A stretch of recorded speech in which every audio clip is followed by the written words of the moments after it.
Poštovane kolegice i kolege, poštovane kolege s druge strane ekrana, Mr. Ambassador, it is my pleasure because it's not the first time that you are giving a lecture to our students here.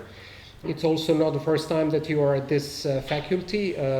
You've been giving lectures to different type of students who are studying in this institution because Ambassador Henk Voskamp was trained or is trained historian. He graduated from University of Amsterdam and later obtained PhD from the European University Institute in Florence, which is one of the most prestigious European, I would say, and one of the few places where European Commission is sending its official documents. One of a few institutions of that type in Europe, though his PhD in history was more connected with somewhat earlier period of European history. Throughout his career, he's been dealing with different issues connected with European integrations and European policy and the Netherlands within the European Union as first Dutch ambassador to Kosovo, Dutch ambassador in Croatia, deputy Dutch ambassador in the Federal Republic of Germany, Counselor General in Düsseldorf in Germany, and before that, at the very beginning of his career as a diplomat in San Jose in Costa Rica, which I'm sure, if I haven't said, but probably someone has told you that President Orlic was from the city of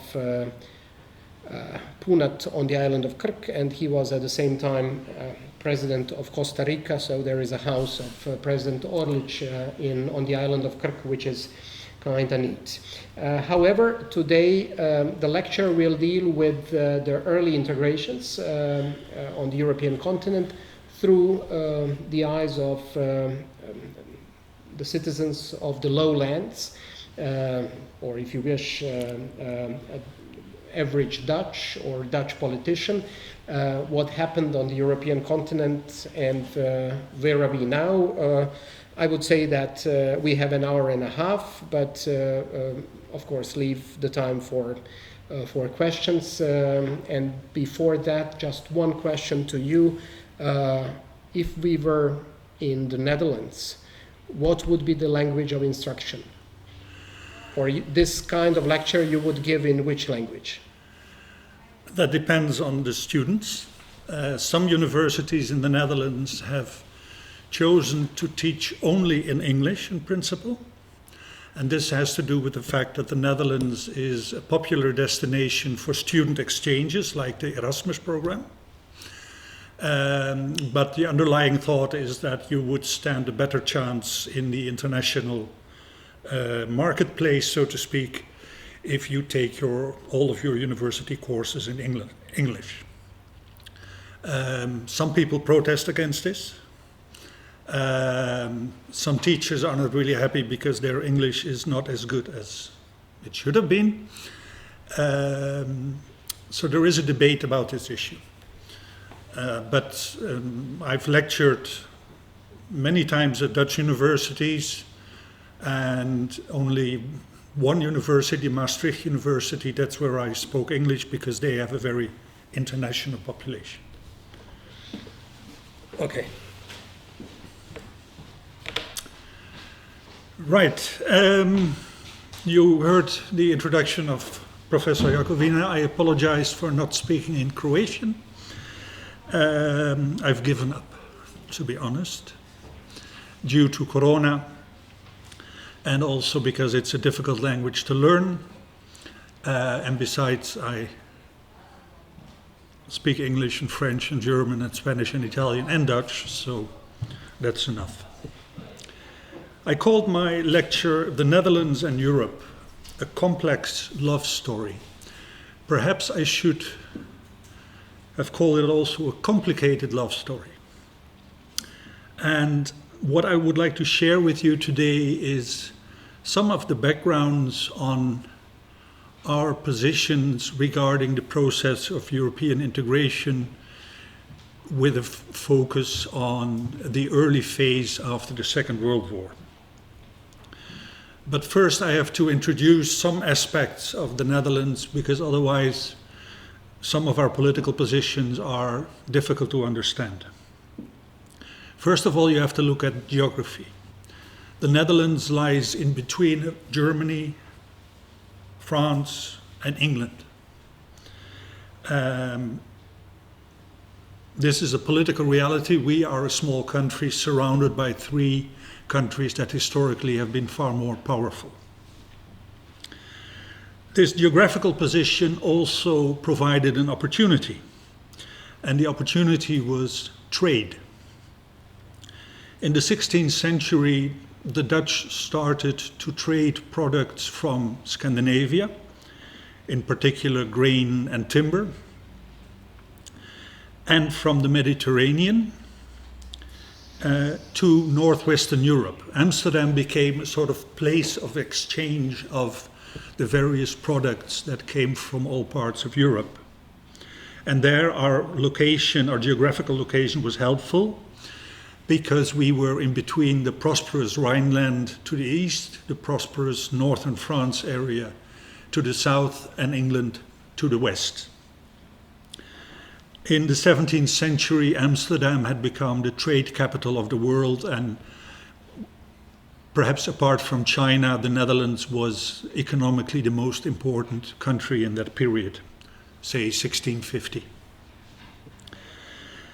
We were also very rich.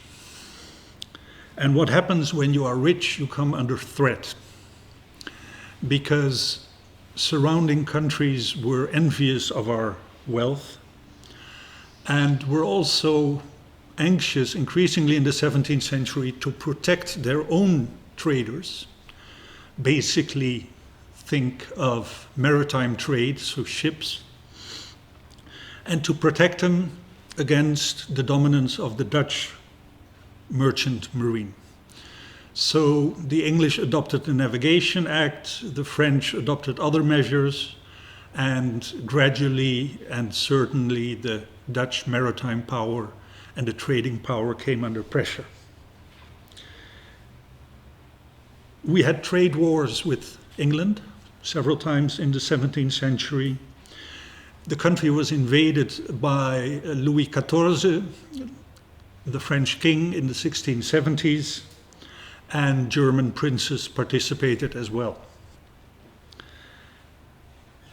This caused our country to adopt a policy of neutrality. And this makes sense if you look at the geographical location.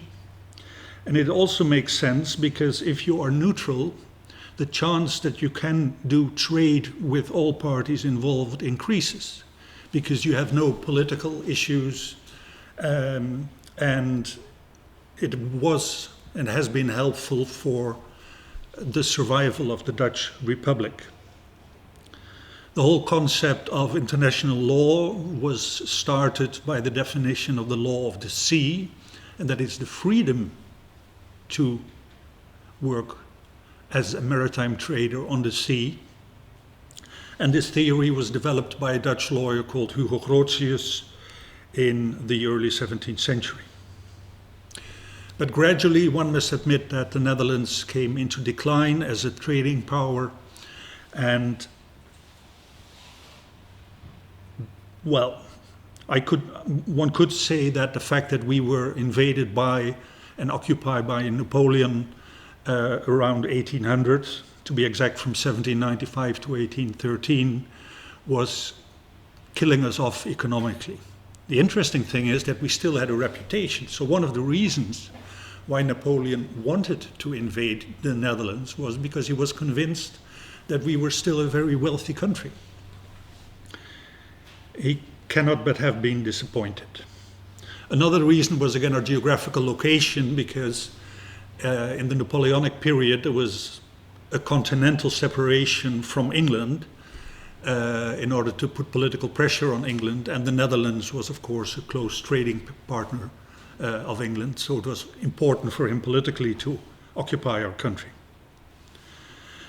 The second occupation was even more traumatic. It was the Nazi occupation from 1940 to 1945, and that occupation resulted in a government in exile in England, and in exile our government decided to abandon the policy of neutrality, and we associated ourselves with the Western Allied forces.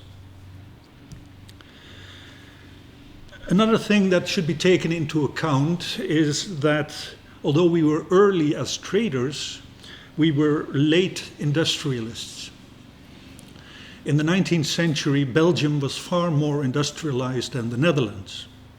Belgium had, of course, been part of the Kingdom of the Netherlands from 1815 to 1830, but that was for political reasons, because in particular the English wanted a strong country to the north of France in the post-Napoleonic period. The issue is that Belgium and the Netherlands together in the 16th century were called the 17 provinces, the 17 united provinces, but they were culturally completely different and still are. And this period of having one kingdom combining the Netherlands, Belgium, and Luxembourg only lasted for 15 years. Dutch historians might say for 19 years or 21 years, but de facto it ended after 15 years. So whereas Belgium industrialized, we were and remained traders and strong in agriculture. We were also strong in providing international financial services. This continues to this very day, and that's one of the reasons why during the banking crisis or euro crisis or whatever you would like to call it from 2008 onwards, the Dutch economy was relatively hard hit because our services sector, in particular financial services, was so strong, and that was the sector that was hardest hit. What we inherited from our golden age was the fact that we were a colonial power. Originally, we sent our ships to what is now Indonesia to buy spices, but over the years it became under the power of the Netherlands, and by the early 20th century, the complete area of what is now Indonesia was Dutch. It only remained so for 40 years. So a relatively short colonial period, but an essential one in the sense that the products provided by this specific colony were at the foundation of two Dutch economic giants that later merged with English companies, being Unilever and Royal Dutch Shell. It was oil from Indonesia that created the Shell Oil Company that later merged with a British company. And again, geography came to the help. In the course of the 19th century, the Ruhr area in Germany, think of Duisburg, think of Cologne, think of Düsseldorf, became the motor of economic growth in northwestern Europe. It was rapidly taking over from England, and of course it was landlocked. And Rotterdam became the port of the Ruhr area, so to speak. And it were Dutch entrepreneurs who, thinking of this hinterland in Germany, who pressed the Dutch government to open a consulate general in Düsseldorf, where I had the honor to serve from 2010 to 2014. Meanwhile, we were still a neutral power, and neutrality paid off in our perspective. At the beginning of the 20th century, the Dutch economy was growing strongly, and we were trading partners with everyone. And we even managed to stay outside of the First World War. we were criticized by the Allied forces since we, during the First World War, continued to trade with Germany, especially exporting agricultural products. So one could argue that it was neutrality, but not complete neutrality. As neutrality paid off, this promoted also a certain neglect in Dutch political circles, neglect of the political realities as they were developing around us. The political reality also being an increasingly economically interdependent Europe, with Germany at the center, with strong links to Central Europe, to Southern Europe, and also to France.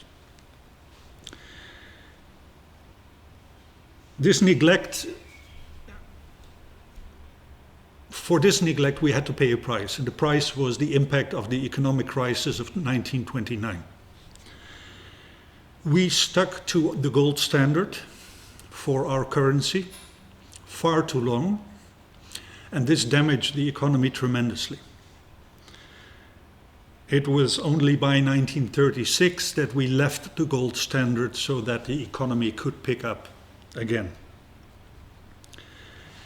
So it is interesting for a country that is so dependent on international trade that projects for European economic integration never drew much attention, not outside academic circles, and we did not participate in the debates like Walter Rathenau had before World War I in Germany, where he pleaded for a continental customs union with one currency, etc., everything that we have today.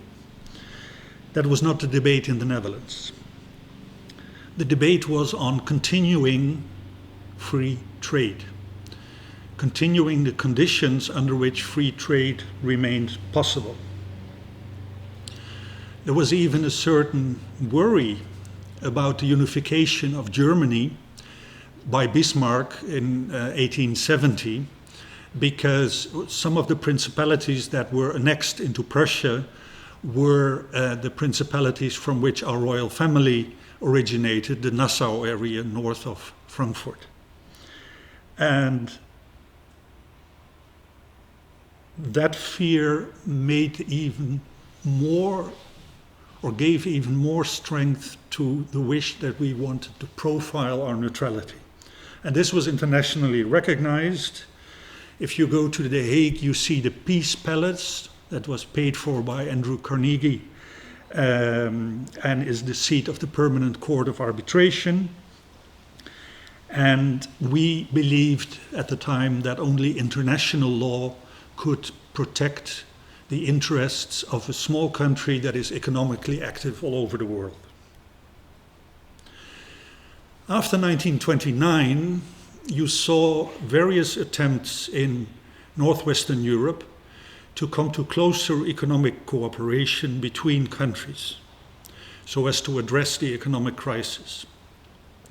You saw them in Scandinavia, you saw them between France and Italy and Belgium, but the net result was disappointing. And it was disappointing because people did not realize what instruments were necessary to promote such economic integration, because it was an experiment.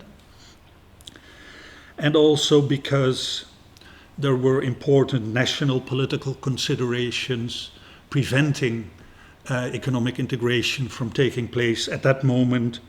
The rise of nationalism, the rise of populism, the rise of fascism, of course, in countries like Germany and France, and Italy, and then France. The Netherlands managed to protect its democratic structures.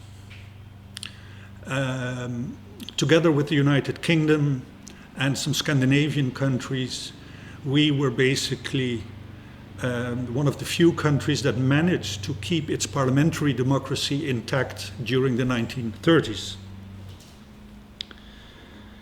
But then in 1940, Nazi Germany invaded, and that brought economic and human disaster. Economic disaster because basically our country was plundered. Rotterdam, the port which was so important for the Netherlands, was bombed in May 1940 because we refused to stop fighting, and our population suffered greatly, in particular the Jewish community in the Netherlands. Interestingly, the biggest protest demonstration against the persecution of Jews all over occupied Europe took place in the Netherlands in February 1941. And still, the Jewish population of the Netherlands was hard hit, relatively proportionally, during the Second World War. Historians have been discussing the reasons for this. One of the reasons is apparently that our system of civic administration was of very good quality, and at the time your religious background or your religious feelings were registered. And there was also the fact that, compared to a country like Belgium or France, the Netherlands is flat, densely populated, with few remote areas where you could hide people. All in all, in May 1945, you could say that our country was destroyed and the public was traumatized, its infrastructure broken. In a way, we were saved by the American Marshall Plan. We were saved because of the investments that were made possible by the American financial support. And we were also saved by something else, and that is the reopening of international trade. The combination of these two were of existential importance for us.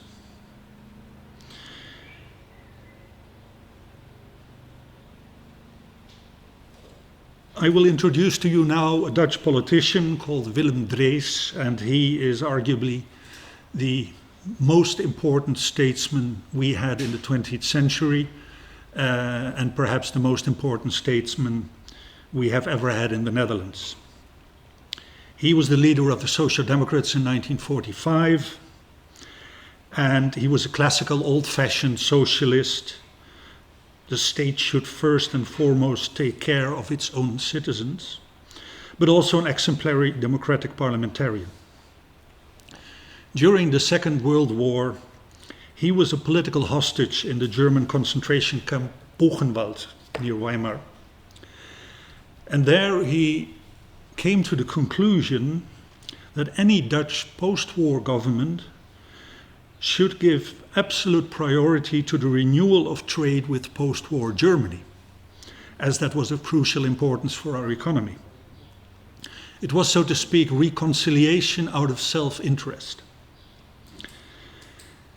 Now, among the governments in exile in 1944, agreement had already been reached on forming an economic customs union between Belgium, Luxembourg, and the Netherlands, and that is what we call the Benelux. Or it was later to become the Benelux. And the Benelux is interesting for three reasons perhaps. The first reason is that it was the first real attempt to have an economic customs union on the European continent, with the acceptance of all three countries, so a voluntary customs union. And the second reason is that it is often overstated. I recall when I was posted to Germany that I was often asked, can't the Benelux do something about this? Well, the Benelux is to a certain extent a political body, but far less than many people think. And the success of the Benelux, the customs union, was of course overtaken by the Treaty of Rome and the developing customs union. And the third reason why the Benelux was and still is considered important is because it is an amalgam of two different political cultures. A Belgian political culture that has more closeness to the French way of thinking of politics, and an Anglo-German way of thinking prevailing in the Netherlands. So countries like Germany and France have always thought that if a proposal could become acceptable to the Benelux, then it might probably be acceptable for the larger EEC or EU as well. So with this customs union and the Marshall Plan, things started moving on the economic front after the Second World War. In fact, almost immediately after the end of the Second World War, we agreed with what was to become West Germany to engage in trading relations between the two countries. This despite the fact that only 15 years later, as one of the last countries in Western Europe, we concluded a formal peace treaty with Germany. So trade was considered to be more important than politics, if I may say so. I will later come back to the economic dimension of European integration, but first look at the political and security dimension of the situation between 1945 and 1950, so as to make it easier to understand the Dutch policy towards European integration.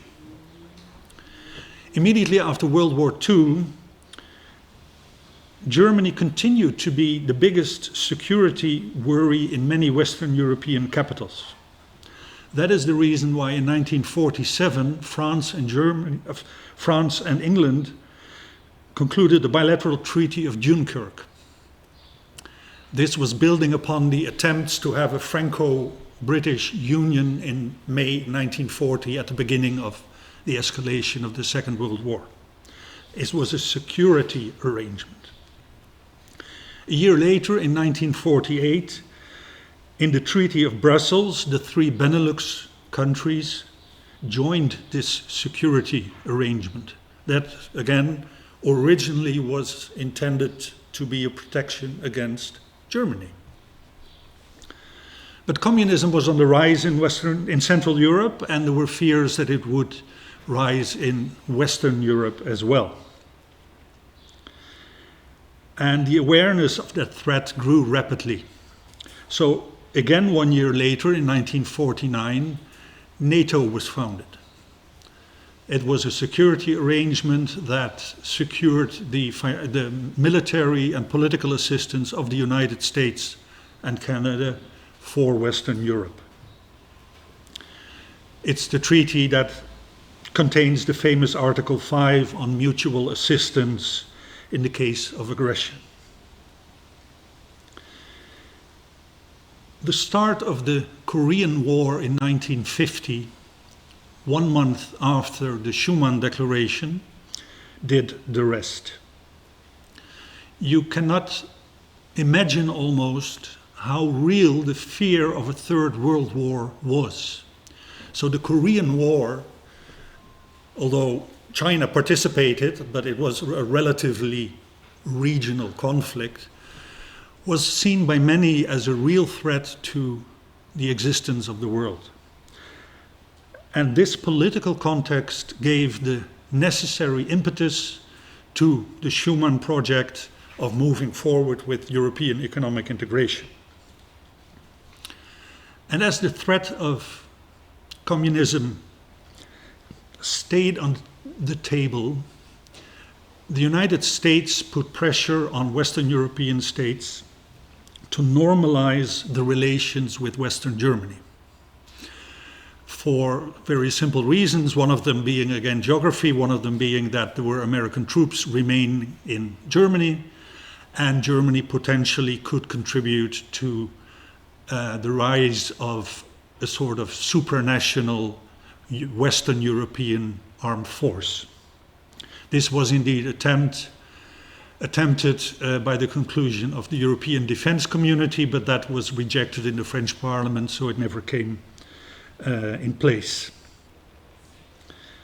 This was in 1954, and by 1955, that is West German sovereignty was re-established, and Germany joined the various Western European institutions, such as the Western European Union, that had grown from this original defense pact of France and the United Kingdom. So in conclusion, you have to realize that outside pressures, the threat of communism, the Korean War, the American pressure, were essential elements maybe even of crucial importance in pushing forward the process of European economic integration. This is often not highlighted in the official histories of the European Union, because the people who write these official histories in Brussels have their own interests, and those interests might be different.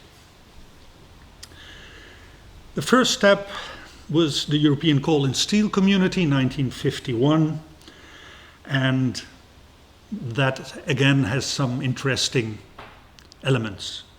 One element is the institution of a so-called high authority, which is a supranational body that would exert control on steel and coal production, on prices, etc. From a historical perspective, you have to think back of the immediate period after the First World War. After the First World War, the Ruhr area was occupied by French and English troops, and Belgian troops, by the way. And in that context, it was proposed to have a pooling of resources for the production of coal and steel already. The person who proposed this was at the time the mayor of Cologne, and his name was Konrad Adenauer. The same concept was discussed at the negotiations, or by the negotiators of the Versailles Peace Treaty that was concluded in 1919, but they were deemed to be unrealistic and besides too kind for Germany. France had an economic negotiator, Mr. Clémentel, and he had an assistant, and that assistant was called Jean Monnet. So everything that happened in 1951 had a serious history, and people who were involved in 1951 knew that history from the First World War onwards. It was not some brilliant idea that suddenly came up. It was a continuity of the way of thinking, and under the right political conditions, it was possible to realize those ambitions step by step. Now, the Netherlands at the time had some coal mines, and we had some steel production, but of course nothing compared to France or Germany. So this first step towards European economic integration went relatively unnoticed in the Netherlands in the larger process of economic reconstruction after the Second World War. And there started what I would call the bumpy road of the Netherlands towards the Treaty of Rome of 1957.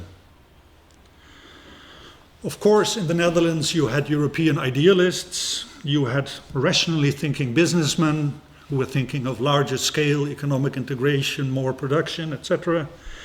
You had experts and lawyers who were conceptually capable of thinking how to form such an economic integration, but politics was not really ready for it. Then again, I come back to Mr. Willem Drees, who was, well, undisputed the biggest statesman, certainly in that post-war period, and he was worried about sovereignty. Think of the United Kingdom, think of several Central European states nowadays. We had our own period of worries about our sovereignty.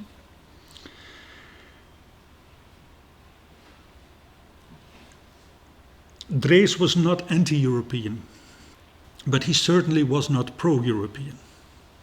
And the fact that you had already in the coal and steel community a supranational authority was difficult to accept for him, let's put it that way. He was not only worried about the loss of sovereignty, but also of the potential impact of the free movement of workers and the social effects that that might have. Not so much for reasons of the labor market, that migrant workers would depress the wages, but for the simple reason that we had a tremendous shortage of affordable housing after the Second World War because so much had been destroyed. And he, a former alderman of the city of The Hague, he was thinking small. He was thinking, I have to take care of my own people, I have to provide housing for everybody, and then we'll see what happens.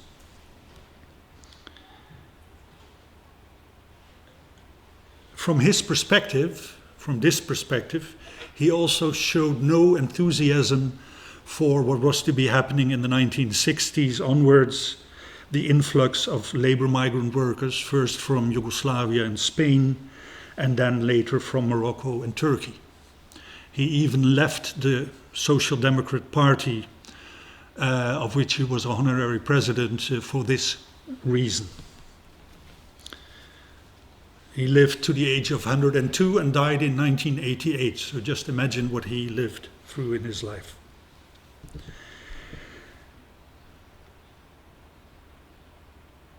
Basically, as a social democrat, his fear was that the threat to the lives of ordinary people in the Netherlands could potentially come from foreign migration and immigration. Not that he was a racist, he was not, because he was a real socialist with very deep convictions, but he was worried. Conceptually, he understood the importance of economic integration under the dangerous political conditions that I already mentioned, but as a politician he was hesitant.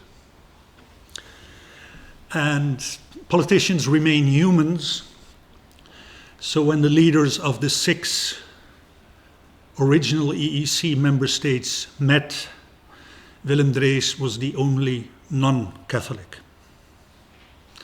I have known a British diplomat who told me that in school he was taught that the Treaty of Rome was a Catholic conspiracy. That's why it was concluded in Rome, he was taught. Now there is some truth in that, but I'm not going into 19th century politics because the Vatican played a very important role in the second half of the 19th century in promoting forms of international cooperation in European countries, but that's another topic.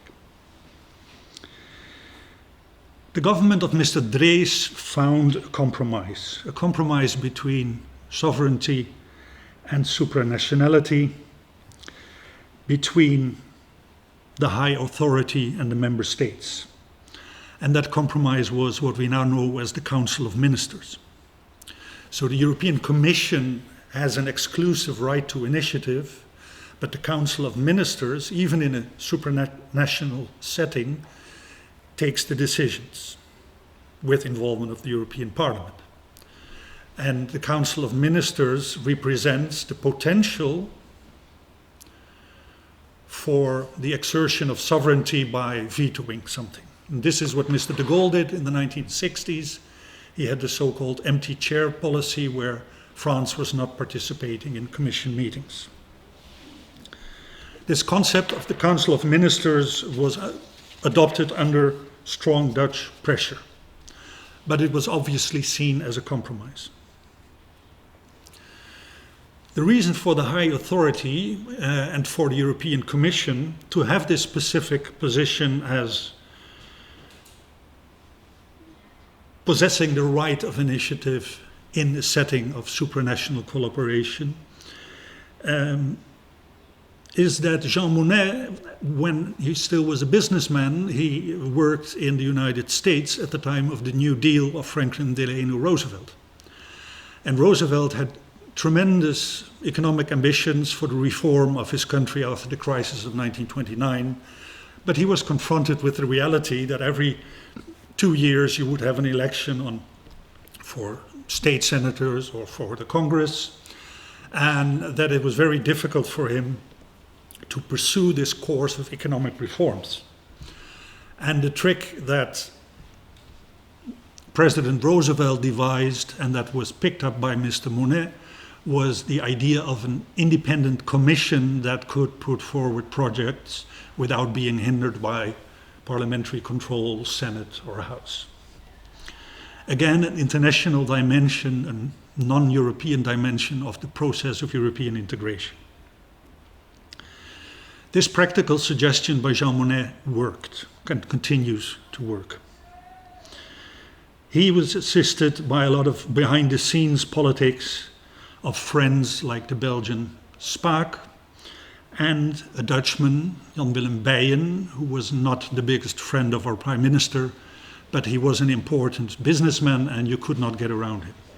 So that's why Bijen became one of the fathers of what is now the Treaty of Rome. Because it were these compromises that made it possible a few years later to conclude that treaty. It is often said that progress in European integration is a fair weather phenomenon. If the economy is doing well, things can move forward. And there is considerable truth in that. Think of the late 1950s. The economies of the six were doing well, recuperating after the Second World War.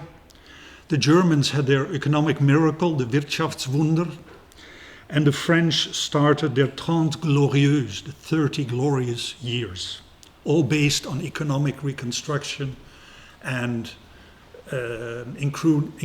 increasing wealth of an ever larger part of the population. The poorest country of the six, Italy, managed to realize the biggest growth in GDP per capita between 1957 to 1987, the biggest growth of all six. Public opinion in the Netherlands in this context became fairly enthusiastic about economic integration, since they noticed it in their daily lives. Our economy was growing, German tourism was coming to the Netherlands, people were making money. And a very important development in the European community was of particular importance for us, and that was the Common Agricultural Policy. The Common Agricultural Policy was developed by the mid-1960s. It was a strong French wish to have a common support for the agricultural sector in all of the six countries. But since the Netherlands was still a fairly important agricultural producer, the Netherlands benefited as well. Just to remind you, in this year 2021, the biggest exporter of agricultural products is the United States.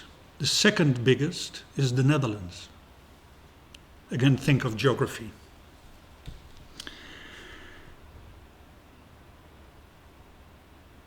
So in the 1960s, with all these new policies starting to take off, I would say that the prevailing view in the Netherlands was something like Europe is good for all of us. Because we were moving towards an internal market for our industry, we were supporting our agricultural sector, international trade was getting easier and you could travel more easily. The impact on the political debate in the Netherlands was considerable. And 2 points started to become very important. The first one was the democratic accountability of the European institutions, because the original European Parliament, the Assembly, was in a rather powerless position. And we wanted to increase the powers of the European Parliament as it was being developed. We were implicitly supported by Germany, but Germany did not want to enter a confrontation with France, and France had no enthusiasm for parliamentary control of the European economic project at all at the time. The second priority for us is comparable to the first one. We were in favor from the very beginning of enlargement of the six with the United Kingdom. Again, this is a topic where Germany supported us, but they were not very vocal because they knew the French were against it. At least as long as President de Gaulle was in power. The Dutch reasoning was that the original six EEC construct might lead to a dominance of France and Germany and might lead to protectionist policies in the EEC. We are a liberal trading country, we are free traders, and we believed and believe that the United Kingdom is a natural ally on these topics. So from the very beginning, we were in favor of enlargement with at least Great Britain, and later followed the package of Great Britain, Ireland, and Denmark. So we achieved one of our two goals, the enlargement with the UK, and we more or less, at the time perhaps less than more, achieved the objective of democratic accountability. If you think at the current debate about the conference on the future of Europe, you will realize that this problem has not gone away. How do we involve democratically the citizens of our member states in the process of European integration? Now, the internal market developed, but in the 1970s and 1980s, it only developed quite slowly. And it developed quite slowly because many of the measures that needed to be taken in the EEC required unanimity, with one big exception, and that is foreign trade. Because at the time of the Treaty of Rome, extra-European trade was not really important. So from the very beginning, foreign trade has been subjected to qualified majority voting, despite efforts of some member states to get rid of it.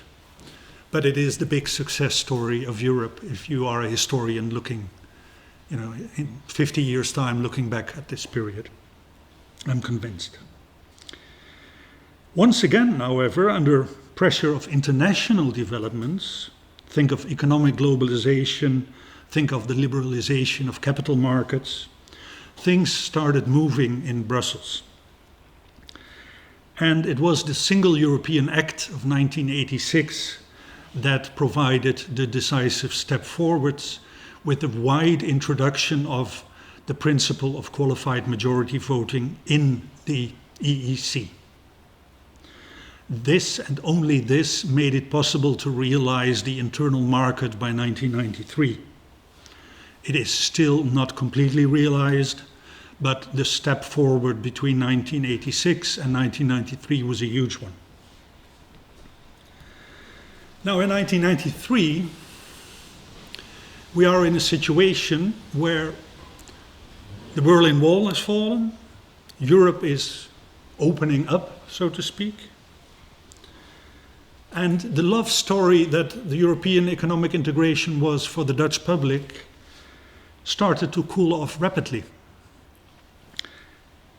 I recall when I was giving a guest lecture in 1993, I think, at Groningen University, I was confronted with students like you, and I got a whole series of very Eurosceptic questions. And I suddenly realized that the atmosphere was changing in the Netherlands. Now, the cause for this change is complex. I think that one of the reasons is that the open European economy symbolized the impact of economic globalization. Already in the 1980s, companies started to move to other countries where they could produce more cheaply and make even bigger profits. I recall that as a student, I was shocked that a profit-making car maker in Amsterdam moved the factory to Spain because there they could make even more profit. This is the reality of open markets and economic globalization. It is broadly known in Belgium and in France as the problem of delocalisation. You delocalize industrial production and jobs disappear to another part of the world. In my personal opinion, another cause is that things went too quickly. After the fall of the Berlin Wall, we got the Maastricht Treaty. The Maastricht Treaty opened the avenue for monetary union and cooperation in judicial areas, and to some extent also in foreign policy. But the Maastricht Treaty illustrated for the Dutch that the world had changed completely, and perhaps more than they wanted. So many Dutch saw this development as a threat. Now, this is interesting because if you go to France and you ask people, what the purpose of European integration is, the average Frenchman will say it is to serve to mitigate globalization, to reduce the impact of economic globalization on the life of ordinary citizens. But that's not the way we experienced it, and that's not the way our politicians told us.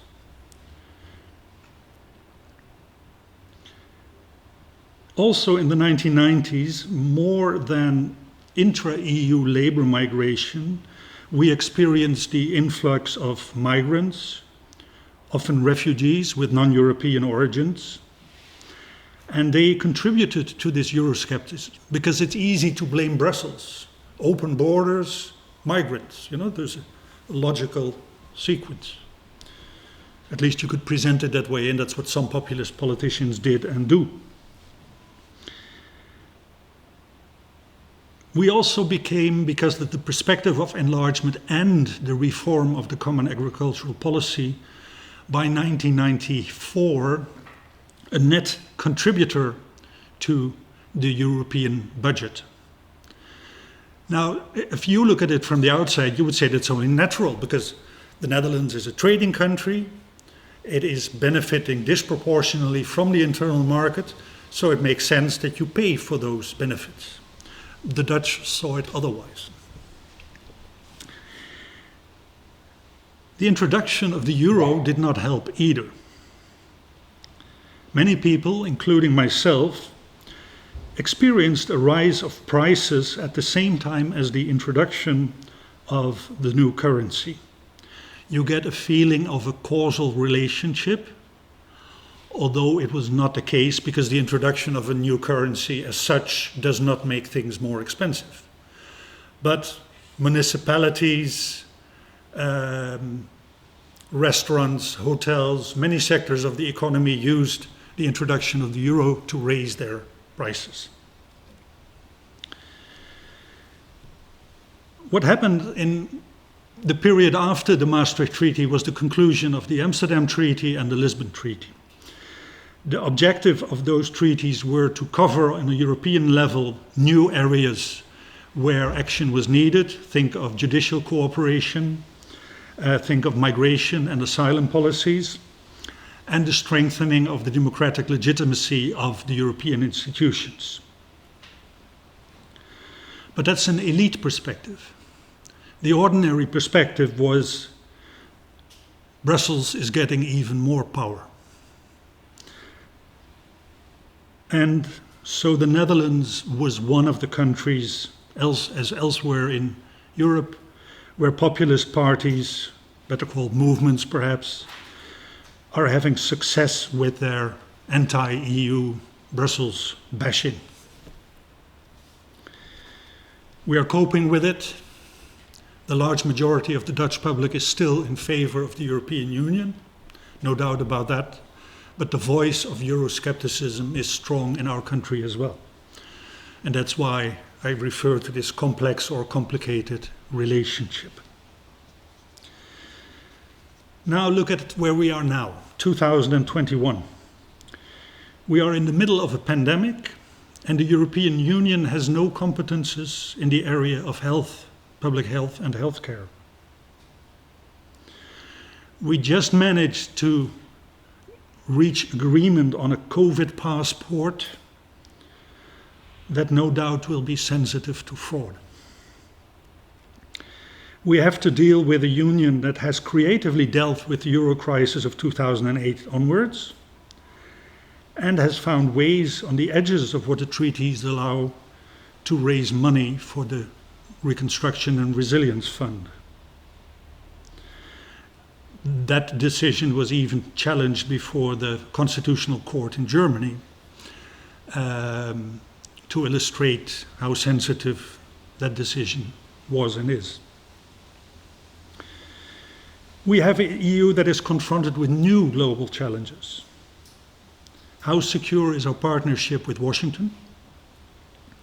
We know that we have an unfriendly partner in Moscow and in Minsk, and we have, to say at least, an ambivalent relationship with China. And we also have a European Union that is subject to migration pressure from, in particular, Africa. And don't forget that sub-Sahara Africa has a demographic structure that will guarantee that this migration pressure will continue for at least as long as I will be living. We have a European Union that just had a Brexit. A Brexit particularly sensitive for the Netherlands for political reasons, because they are a natural ally, also in economic policy. And for economic reasons, because we are one of the biggest trading partners of the United Kingdom. So the Brexit has serious economic implications for us. Think of the fisheries sector, but also think of the export of industrial products, if that is combined with more administrative paperwork. And we, of course, in the area of security, of developing a European security policy, we are losing or have lost an important partner as well.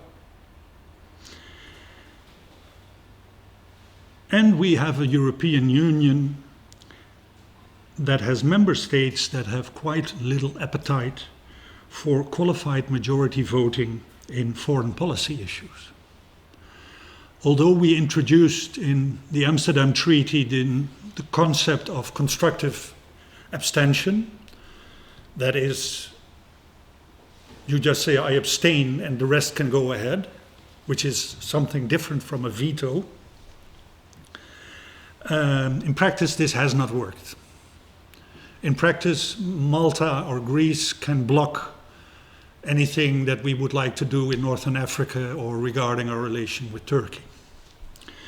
And that is why several countries, including the Netherlands, have taken the public stand that they are in favor of qualified majority voting in foreign policy issues.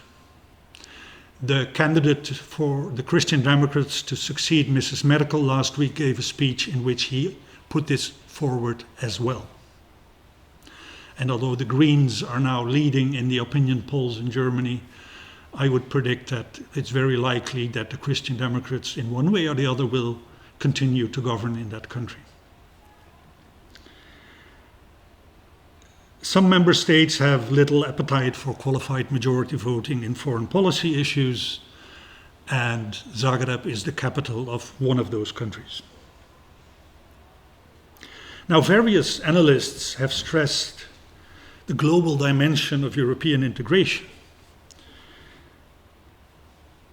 We should become a powerful and effective player on the global scene.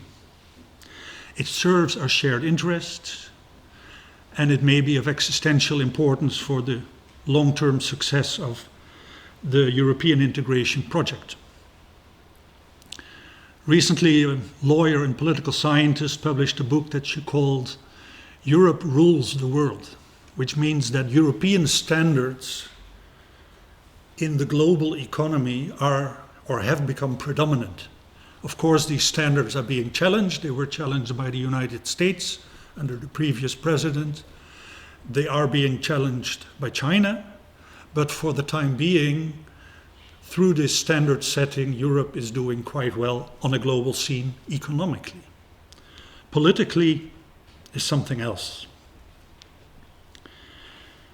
The global dimension of European integration, Mrs. von der Leyen may call it a geostrategic or geopolitical commission, which is somewhat pretentious, I believe personally, but it gives you an idea of where the thinking is moving. Again, this thinking is not new.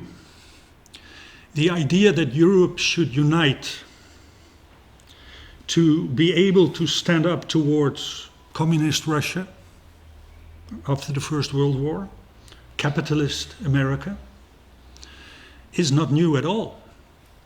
In fact, Walter Rathenau, whom I mentioned, in 1913 even said that the objective of economic and monetary integration on the continent in Europe should make us able to stand up to be like-worthy as the American economy, an equal footing.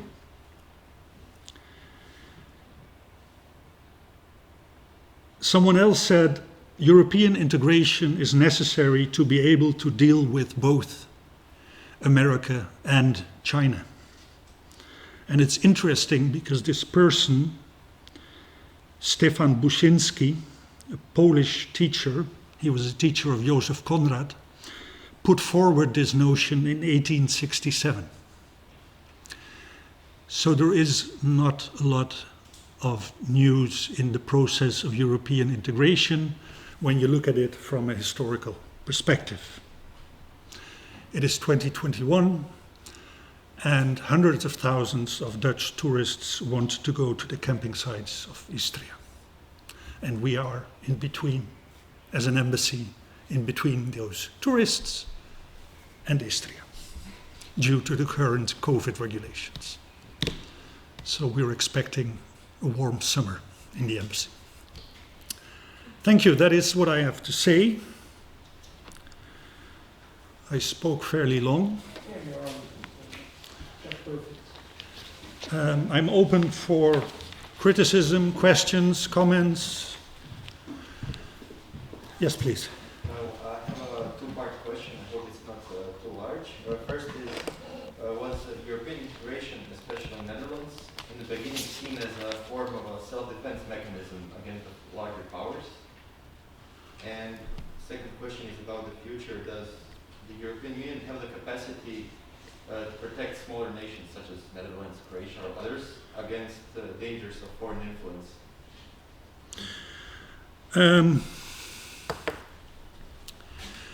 From the very beginning, the institutional structure of the European Union, or EEC at the time, or Coal and Steel Community, has been a supranational construct with a mitigation so that the influence of the biggest states is lessened and the influence of the smaller states is increased.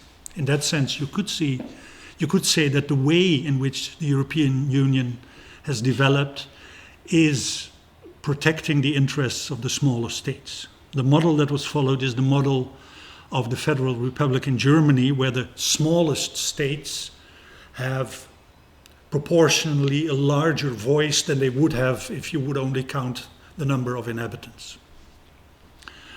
But I would say that global politics was the bigger consideration, although our wish to have the United Kingdom in the EEC was clearly a national Dutch interest, in particular for economic reasons, liberal trade, etc. As you know, the future is difficult to predict, and even more difficult now than perhaps 30 years ago. We face several tests. The first test is democratic legitimacy. Do the people all across Europe see the European project as a democratically legitimized form of cooperation between states? The second challenge, in my private opinion, because everything I say here is my private opinion, the second test is, of course, the monetary union. If you look at economic developments in, say, the Netherlands and Germany on the one hand, and economic developments in Italy on the other, and if you look back at the last 20 years, certainly the last 15 years, you do not see economic convergence. You see economic divergence, which puts pressure on the internal market, which puts pressure on the common currency. You even have professors, but also foreign politicians or former politicians who say the project was nice, but it didn't work in practice. And of course, history teaches us that a monetary union can only continue to exist if it is covered by a certain degree of political union.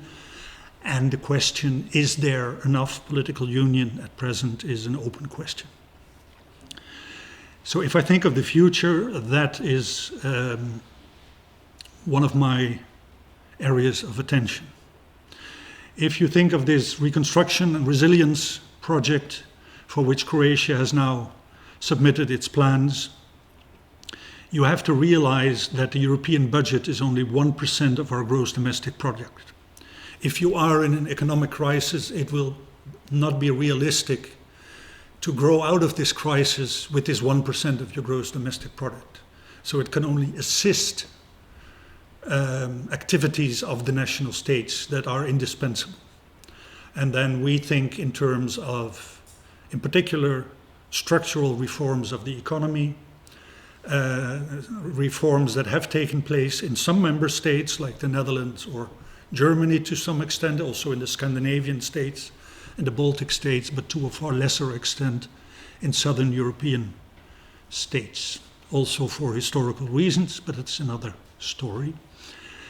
And that will remain essential, and now we see the interesting period where the European Commission, supported by conclusions of the European Council, has to judge the quality of the national plans, has to look at issues like rule of law, respect for rule of law, but also climate and environment. It is going to be a huge challenge, and we will see an interesting period ahead. That's all what I predict. Anyone else?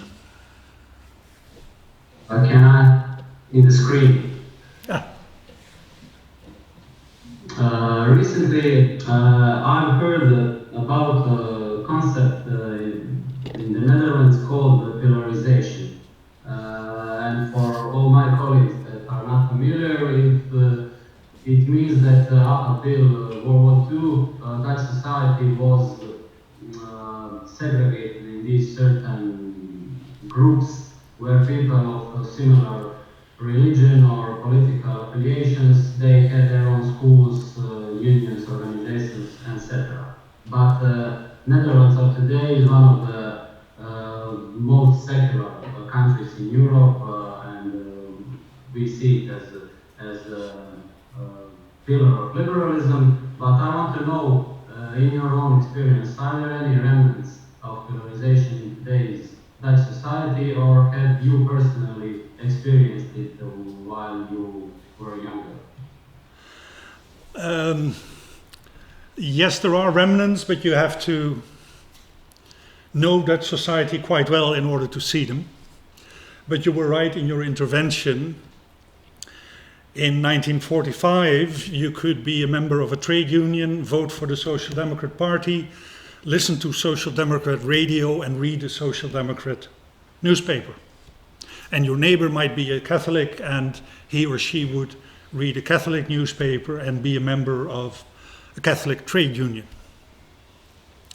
The Netherlands of 1945 was pillarized, as we say, segregated. And it was also a very conservative society, extremely conservative. Actually, the Americans put some conditions on the giving of financial aid in 1947 through the Marshall Plan, and one of the conditions was the loosening of Dutch censure on films. Now, if you look at an American movie from 1947, you will ask yourself, what is there to censure? But the Dutch thought it was. I have experienced it personally. I come from a Protestant background.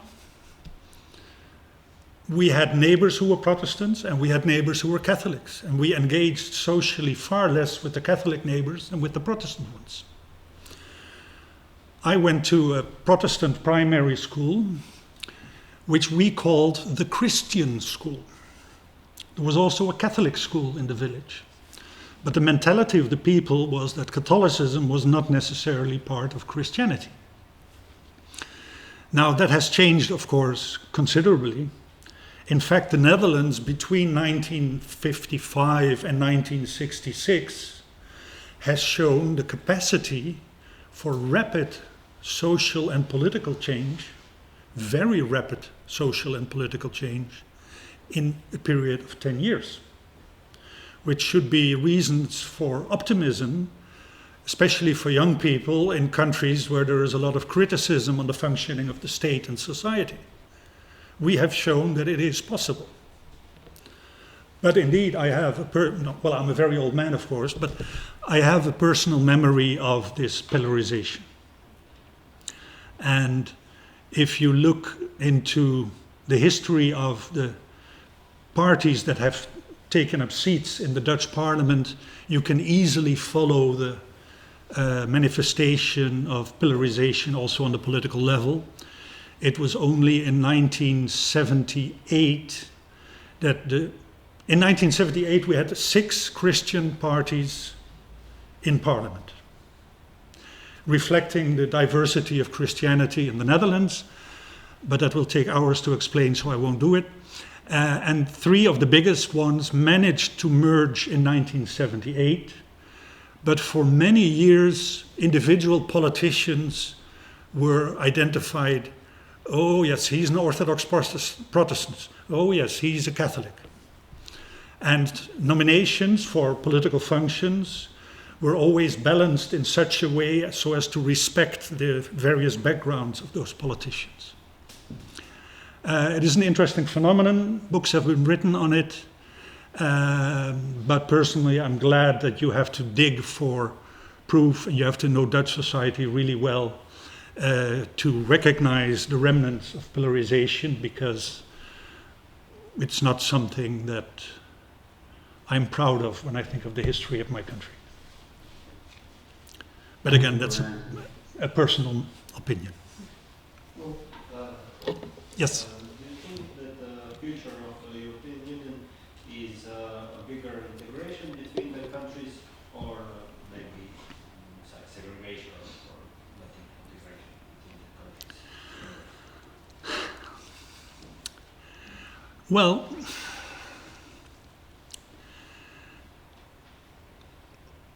the question is if the concept of one size fits all can be maintained. We managed to absorb the first wave that were Great Britain, Ireland and Denmark. We managed to absorb Greece, Spain and Portugal and develop further integration at the same time. And we managed to absorb Finland, Austria,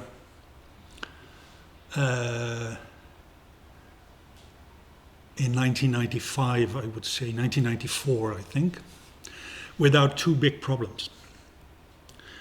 Now, if you look at the macroeconomic indicators, income per capita, etc., in the case of Finland or Austria or Denmark, there was no problem. Greece, Spain, Portugal were poorer countries, and it were these countries that received the extra financial benefits of the 1990s, the cohesion fund, etc. Then the enlargement towards the east came on the agenda, and that was a difficult topic.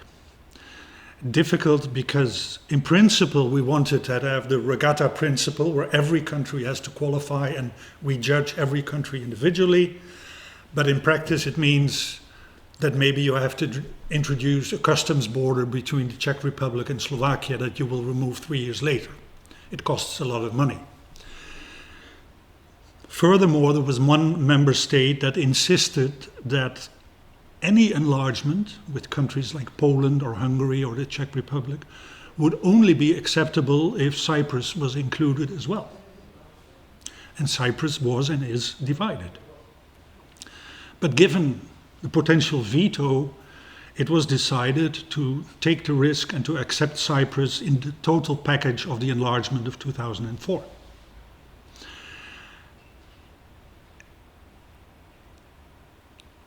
Some people argue, some politicians, even some very wise politicians, argue that the project is already too big and that the common currency in particular or the internal market will not be able to cope with such an enlarged union as it is today. We should take a step back and move back towards a customs union with with the classical freedoms of labor, goods, capital, people, and abandon the ambition of a common currency and abandon the ambition of further integration in the areas, in particular foreign policy and judicial cooperation, because that it really intervenes in your national systems. Others say, no, it's the total package or it's nothing. And we've overcome serious crises. We've overcome the banking euro crisis of 2008. We will cope with the pandemic as we are coping now. It's not perfect, but we are rising up to the challenge. So you could also say, so far so good. And let's continue on this road. And I know that from a Croatian perspective, or from a Greek perspective, or a Bulgarian perspective, there is close attention to the progress that the Southeast, Western Balkans countries can or should make towards joining the European Union. Political instability is not the interest of any member state. So we should consider the benefits and the disadvantages of progressing with further enlargement on the Western Balkans, which from the Dutch perspective we formulate in terms like merit-based.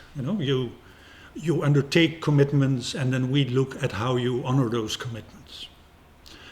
And you will see that in the case of starting the negotiations with Albania and Northern Macedonia, that the Netherlands will not be vetoing that, because we believe that they have made sufficient progress with reforms. Now, Northern Macedonia has a bilateral problem with Bulgaria, or better put, Bulgaria has a bilateral problem with Northern Macedonia. So there is some delay. But I do believe that sooner or later this process will continue, because it's in our own interest. When I became ambassador in Kosovo, which is the poorest country in the EU, or in Europe, I was often invited to give presentations in the Netherlands because Kosovo was a new country and people had no idea. And I always said it is in our interest that Kosovo becomes a prosperous country.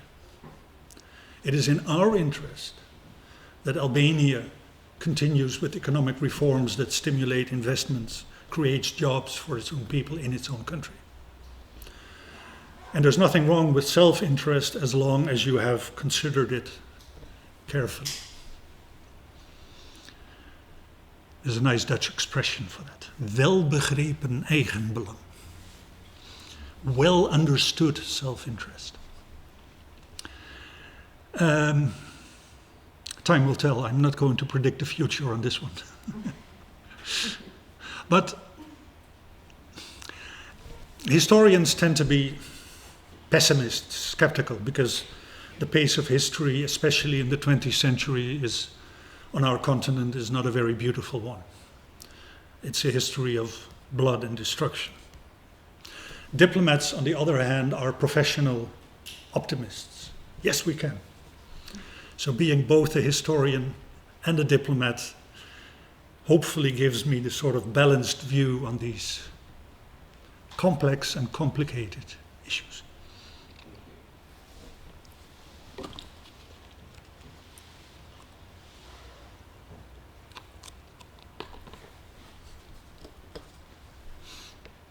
Možda i na hrvatskom, ako je to problem, ali ne bi trebalo biti.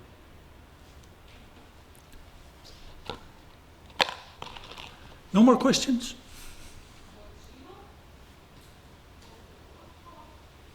From your personal experience, do you think that the European Union is doing more than enough, or just enough, or less than enough for example, for Croatia in the last 10 years? Let's say from the Croatians,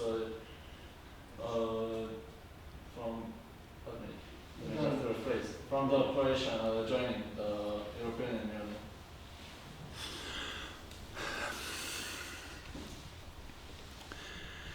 Union. There was very little discussion on Croatia joining the European Union. Most member states were simply easily in favor of it. And they were in favor of it for perhaps historical reasons, for cultural reasons. They were, and then I'm speaking for the Dutch. I mean, the Dutch have a very positive first feeling on Croatia because they associate it with sun and holidays. And don't underestimate that. We have about, in a normal year, and last year was not normal, we have about 400,000 Dutch tourists coming to Croatia. Especially to Istria, where you see camping sites full of Dutch people with Dutch cars. And they already came in Yugoslav times. They were already coming when President Tito, his birthday is today, was still the head of state of Yugoslavia. So for various reasons, the accession of Croatia to the EU was uncontentious. It was a small economy compared with the economy of the already existing, at the time, 27 states, so it did not disrupt the economy, so to speak. It has managed fairly well in terms of budgetary management. Croatia is now underway to accession to the euro in 2024 probably, and the finance minister and the governor of the central bank are doing a good job.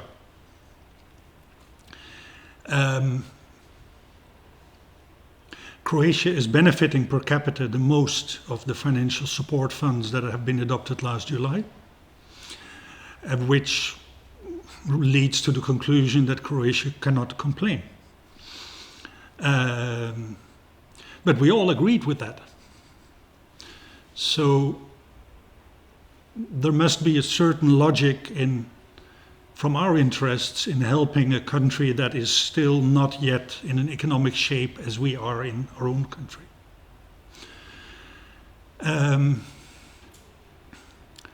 When it comes to European foreign policy,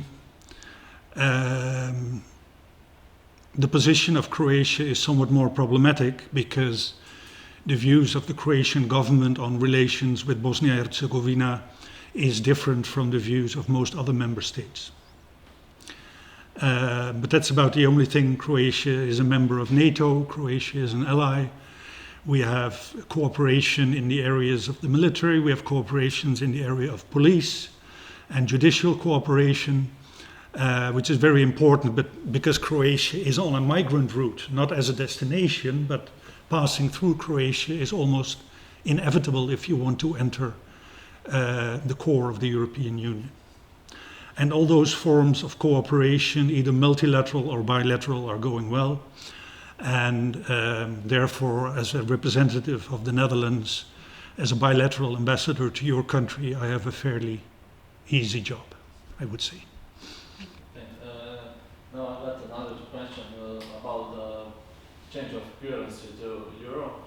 Don't you maybe think that it's not kind of the best moment to do that because of the pandemic and because of the overall situation in Croatia that's basically based on the tourists and it's summer. I mean,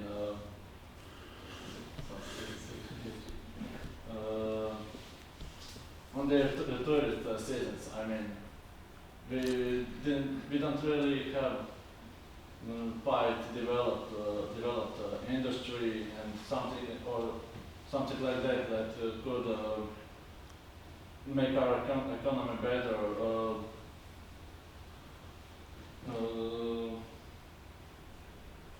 So what's the question? Whether introduction of euro would be a smart step or good for our economy? Or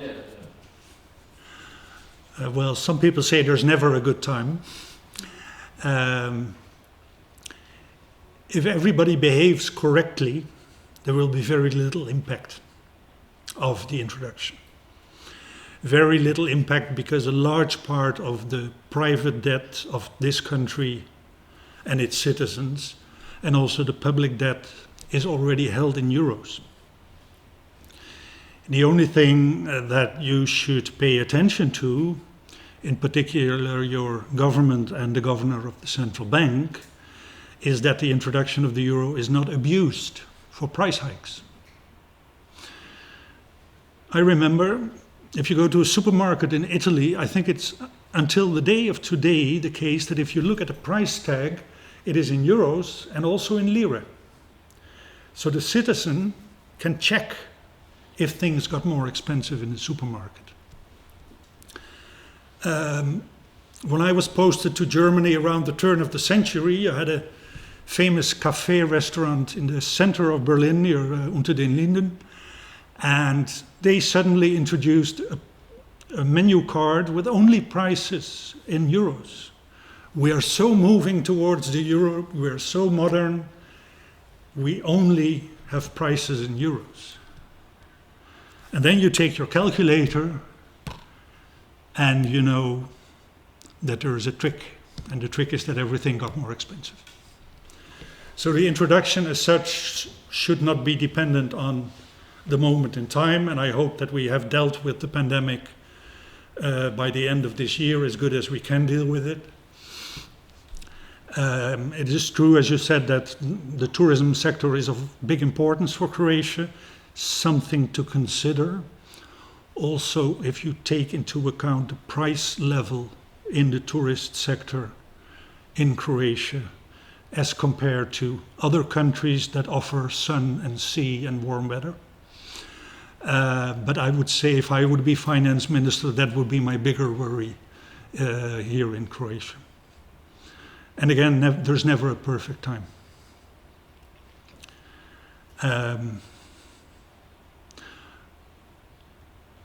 I will not interfere, of course, with your government's policies, but I do believe that it is important that there is good information, reliable information for the citizens on what it means and what it does not mean, or should not mean. And that in particular refers to price hikes. That's what happened in Germany. As the professor said, I have studied in Italy and I go to Italy every year for private reasons.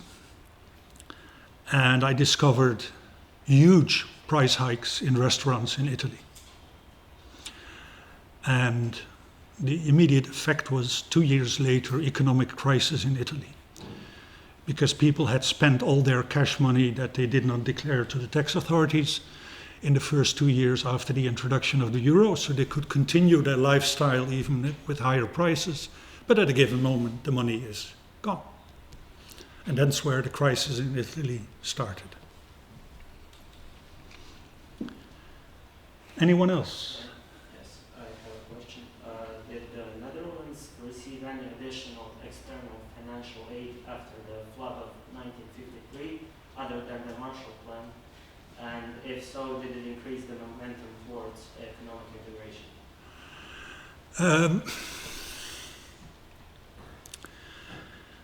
We got important bilateral support. The coal and steel community had a very small budget, and that was mainly aimed at modernizing the coal and steel industry and providing social security for people who would be losing their jobs. There was no such thing as a solidarity fund as we have now, where the city of Zagreb benefits from. That is of very recent origin. But we got important solidarity, psychological solidarity, and also financial aid from countries like the United States and Canada. And don't forget, after the Second World War, the Netherlands was convinced that it would not be able to provide for its citizens. So the government started an active emigration policy. And hundreds of thousands of Dutch people left for Canada, the United States, Australia, and New Zealand. So there are substantial communities there who also generated support for the Netherlands after 1953 disaster, which cost nearly 2,000 people their lives. and very nearly destroyed again the city of Rotterdam as it was being rebuilt. So yes, we got support, but in a different, or through different channels, if I may say so.